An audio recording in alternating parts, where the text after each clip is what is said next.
Hello everyone, मैं doctor Tanuja कुमारी आप सभी का स्वागत अपने यूट्यूब चैनल में करती हूँ। आज के इस वीडियो में मैं भारत और सार्क के अन्य सदस्य देशों के मध्य विद्यमान संबंध पर चर्चा करूंगी। इसके पहले भी मैंने अपने इस संदर्भ में एक वीडियो अपने यूट्यूब चैनल में अपलोड किया है, जिसमें मैंने भारत और अफगानिस्तान भूटान के संबंधों पर विस्तार से चर्चा किया था।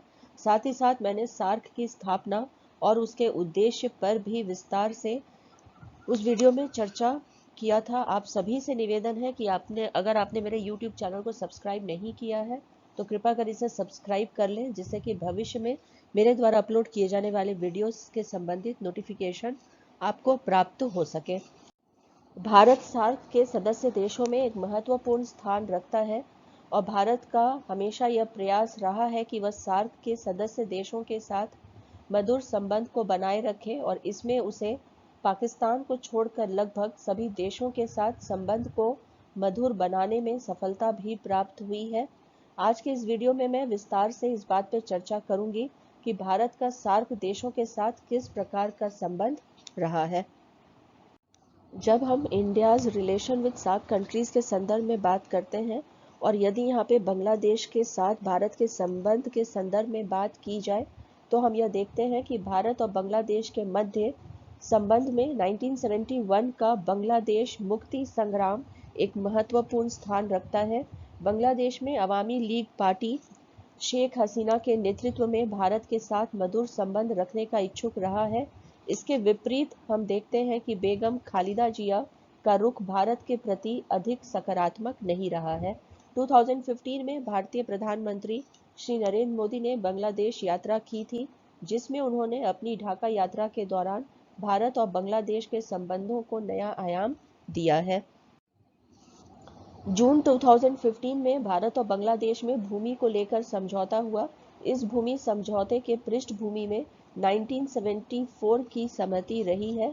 इससे भारत और बांग्लादेश के मध्य 4096 किलोमीटर लंबी सीमा के विवाद को हल किया गया है, जिससे जो सबसे महत्वपूर्ण परिणाम हमें देखने में आता है वह यह है कि इसके हल होने के कारण भारत बांग्लादेश एन्क्लेव में निवास कर रहे 50,000 नागरिकों की पहचान की समस्या का समाधान हो गया। साथ ही साथ सीमा विवाद के निपटारे से अवैध घुसपैठ, तस्करी, उग्रवाद पर भी प्रभावी नियंत्रण कायम हो सका है।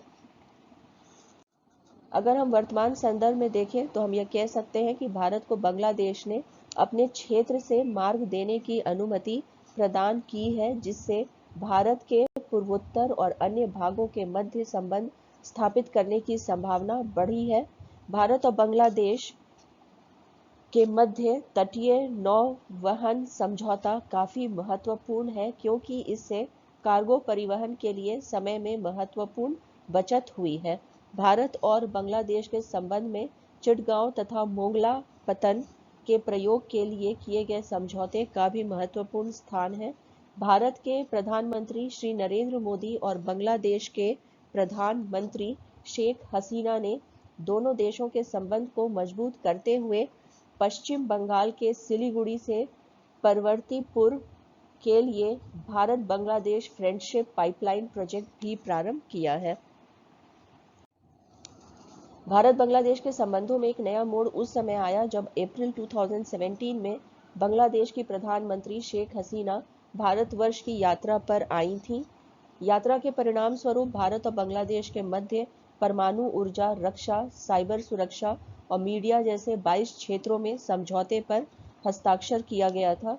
भारत ने बांग्लादेश के साथ अपने संबंधों के महत्व को देखते हुए 2017 में हथियार खरीदने के लिए बांग्लादेश को $50 करोड़ देने का प्रस्ताव भी रखा था। भारत बांग्लादेश के संबंध के संदर्भ में हम रिलायंस पावर द्वारा बांग्लादेश में स्थापित 745 मेगावाट की गैस विद्युत परियोजना का उदाहरण यहाँ पर दे सकते हैं। बांग्लादेश के 500 स्कूलों में भारत के द्वारा कंप्यूटर लैब और लैंग्वेज लैब की स्थापना की गई है। नेक्स्ट यहाँ पे यदि हम India's relation with SAARC countries की बात करते हैं, तो इसमें हमें मालदीव के साथ भारत का जो संबंध रहा है उसके संदर्भ में भी हमें चर्चा करनी होगी।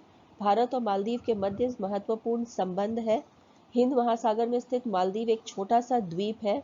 मालदीव में 1978 से 2008 तक राष्ट्रपति अब्दुल गयूम का निरंकुश शासन व्यवस्था रहा था। इस समय भी भारत को मालदीव के साथ मधुर संबंध बनाने में सफलता मिली थी।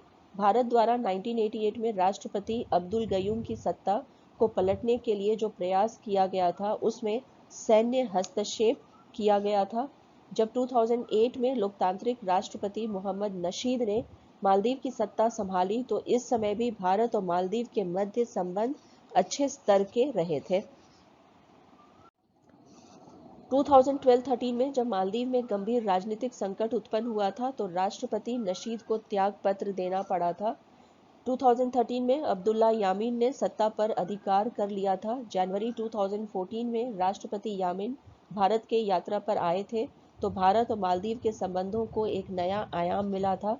राष्ट्रपति यामीन के द्वारा अपने दौरों में मालदीव की हर समय सहायता करने के लिए भारत की प्रशंसा की गई। यही नहीं, भारत के प्रधानमंत्री नरेंद्र मोदी के शपथ ग्रहण में भी मालदीव के राष्ट्रपति उपस्थित रहे थे। अप्रैल 2016 में उन्होंने भारत का दौरा किया था जिससे दोनों देशों के बीच के संबंधों को और अधिक मजबूत बनाया जा सका था।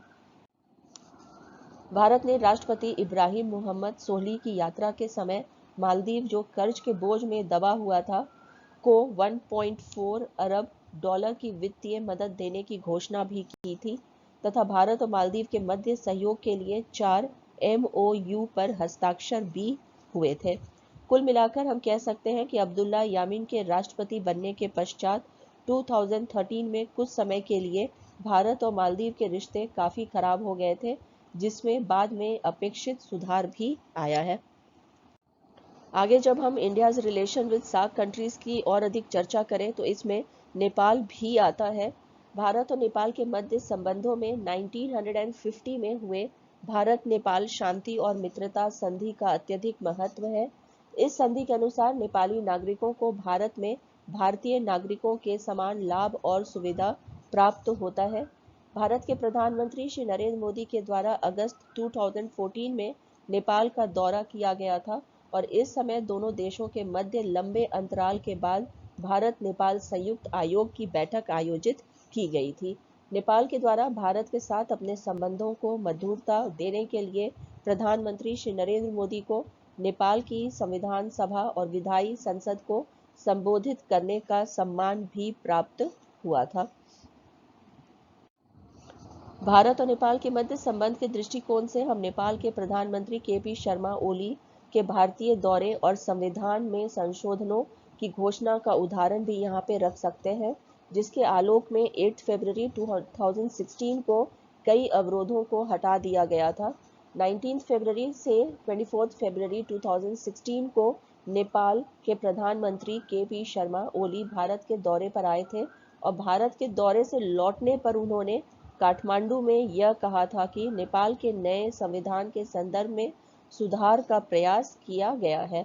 भारत और नेपाल के संबंध के संदर्भ में हम नेपाल में 2015 में आए भूकंप का उदाहरण दे सकते हैं, जब भारत के द्वारा नेपाल को इस आपदा के समय तुरंत आपदा राहत और बचाव के लिए आर्थिक मदद दी गई थी।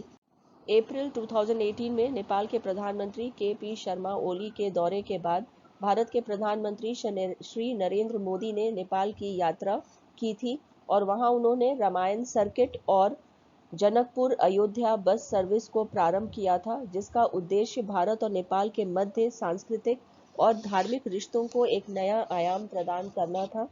भारत 2011 से नेपाल के साथ संयुक्त रूप से प्रतिवर्ष सूर्य किरण नाम का सैनिक अभ्यास चला रहा है।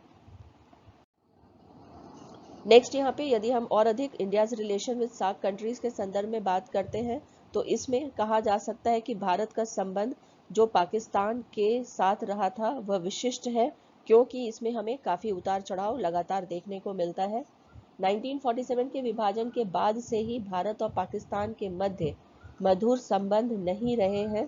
भारतीय प्रधानमंत्री श्री नरेंद्र मोदी के शपथ समारोह में भाग लेने के लिए प्रधानमंत्री नवाज शरीफ भारत आए थे और भारत और पाकिस्तान में आपसी बातचीत प्रारंभ करने पर सहमति जताई थी। सितंबर 2014 में संयुक्त राष्ट्र संघ की महासभा में हम देखते हैं कि पाकिस्तान ने कश्मीर के मुद्दे को अंतर्राष्ट्रीय स्तर पर उठाने का प्रयास किया था, जिसे भारत पाकिस्तान के संबंधों में तनाव उत्पन्न हो गया। 7 दिसंबर 2015 को बैंकॉक में भारत और पाकिस्तान के NSA के नेतृत्व वाले शिष्टमंडलों के मध्य बैठक का आयोजन किया गया। इस बैठक में संयुक्त वक्तव्य के द्वारा दोनों पक्षों ने शांति और सुरक्षा, आतंकवाद, जम्मू और कश्मीर के साथ अन्य मुद्दों, सीमा रेखा पर शांति के साथ विचार विमर्श किया। भारत के प्रधानमंत्री श्री नरेंद्र मोदी ने 2015 में शरीफ के गृह जिले की यात्रा करके भारत और पाकिस्तान के संबंधों को एक नए मोड़ पर ला के खड़ा किया था, लेकिन जनवरी 2016 में पाकिस्तान से आए आतंकवादियों ने पठानकोट एयर बस पर हमला किया, जिसमें भारत के 7 जवान शहीद हो गए, जिसके परिणाम स्वरूप भारत सरकार ने पाकिस्तान के कब्जे वाले कश्मीर में आतंकवादी कैंप के ऊपर सर्जिकल स्ट्राइक कर अपने इरादों को जाहिर कर दिया। हालांकि पाकिस्तान इस सर्जिकल स्ट्राइक को मानने से इनकार करता है। जुलाई 2017 में इमरान खान पाकिस्तान के प्रधानमंत्री बने, लेकिन इसके बाद भी दोनों पक्षों के मध्य संबंधों में कोई विशेष परिवर्तन दिखाई नहीं देता है। फरवरी 2019 में आत्मघाती हमले के द्वारा पुलवामा में CRPF के काफिले पर हमला करने के कारण 40 जवान शहीद हो गए, जिसके परिणाम स्वरूप भारत ने पाकिस्तान के कब्जे वाले कश्मीर के आतंकवादी शिविरों पर हवाई हमला किया था, जिसमें भारत के एक MiG-21 विमान क्षतिग्रस्त हो गया था और भारतीय पायलट अभयानंद को गिरफ्तार कर लिया गया था, लेकिन पाकिस्तान के द्वारा भारतीय पायलट अभयानंद को रिहा कर दिया गया था। वास्तव में भारत और पाकिस्तान के संबंध कभी भी काफी अच्छे नहीं रहे, जिससे इन दोनों देशों पे ही हम कह सकते हैं कि विपरीत प्रभाव डाला है। नेक्स्ट यहाँ पे यदि हम और अधिक बात करें India's relation with SAARC countries के संदर्भ में, तो इसमें श्रीलंका भी आता है। भारत और श्रीलंका के मध्य संबंध तमिल मुद्दे के कारण हमेशा चर्चा में रहा है। 2009 में LTTE के समाप्त होने के बाद भारत ने श्रीलंका के साथ अपने संबंधों के सुधार में प्रयास किया है। भारत के वर्तमान प्रधानमंत्री श्री नरेंद्र मोदी के द्वारा श्रीलंका के साथ संबंधों में सुधार लाने के लिए काफी प्रयास किए गए हैं। 2014 के बाद हम देखते हैं कि दोनों ही देशों के बीच राजनीतिक संपर्क बढ़ा है। इस संदर्भ में हम रामायण ट्रेन और बौद्ध सर्किट का उल्लेख कर सकते हैं। इंटरनेशनल डे ऑफ वैसाख 11 से 12 मई 2017 के अंतर्राष्ट्रीय वैसाख दिवस पर भारत के प्रधानमंत्री श्री नरेंद्र मोदी मुख्य अतिथि थे। इन्होंने दोनों देशों के सांस्कृतिक संबंधों के महत्व पर अपना वक्तव्य दिया था। भारत और श्रीलंका के मध्य संबंधों के दृष्टिकोण से वर्ष 2017 में दोनों देशों के बीच हुए सहमति पत्र पर किए गए हस्ताक्षर का हम उदाहरण दे सकते हैं, जिसके अंतर्गत भविष्य के लिए रोड मैप की बात कही गई थी। इससे भारत और श्रीलंका के आर्थिक संबंधों को मजबूत करने, श्रीलंका में भारतीय निवेश को बढ़ावा देने को बल मिला था। भारत और श्रीलंका के संबंधों में सुधार लाने के लिए भारत के प्रधानमंत्री श्री नरेंद्र मोदी के निमंत्रण पर श्रीलंका के प्रधानमंत्री महिंद्रा राजपक्षे ने 8 से 11 फरवरी 2020 तक भारत का दौरा किया था।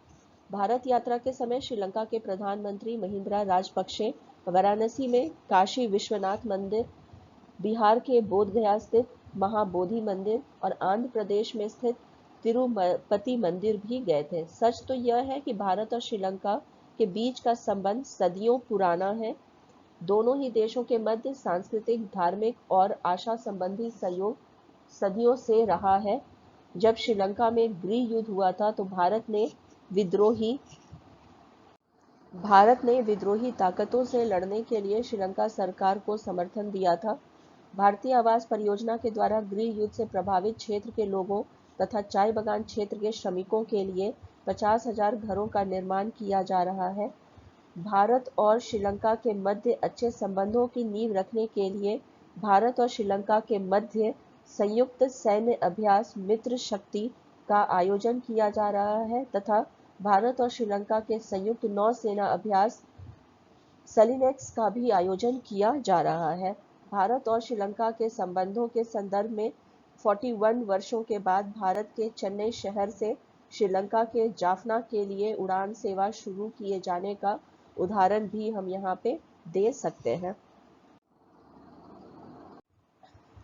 इस प्रकार हम देखते हैं कि भारत सार्क समुदाय के सभी सदस्य देशों के साथ अच्छे संबंध रखने की दिशा में हर संभव प्रयास भारत कर रहा है। अगर आपको सार्क से रिलेटेड यह वीडियो पसंद आया हो तो कृपया कर इसे लाइक करें और शेयर करें तथा मेरे YouTube चैनल को सब्सक्राइब करें। Thank you. Stay connected.